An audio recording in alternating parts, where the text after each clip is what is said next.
Sot në edicionin qendror të lajmeve do të ndiqni. Një vettingu nuk është e vetmi hallkë e reformës në drejtësi që ka hasur në vështirësi zbatimi. Përzgjedhja e anëtarëve për organet më të larta të qeverisjes së drejtësisë është bllokuar. Por ndryshe nga vettingu, shkak nuk është mungesa e opozitës, por mungesa e kandidaturave. Top Channel mësoi kërkesën e kuvendit për të rihapur sërish procesin e kandidimeve për pedagogët dhe shoqërinë civile.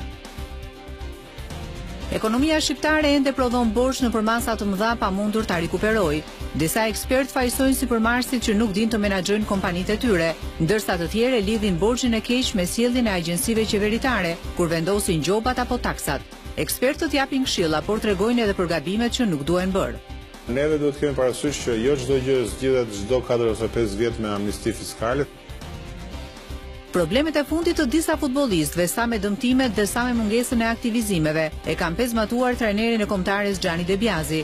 Ai thot për Top Channel se duhet një mrekulli për të mos humbur në ndeshjen ndaj Italisë në 24 mars në Palermo dhe se do të përpiqen të ngushtojnë sa më shumë diferencën mes dy skuadrave.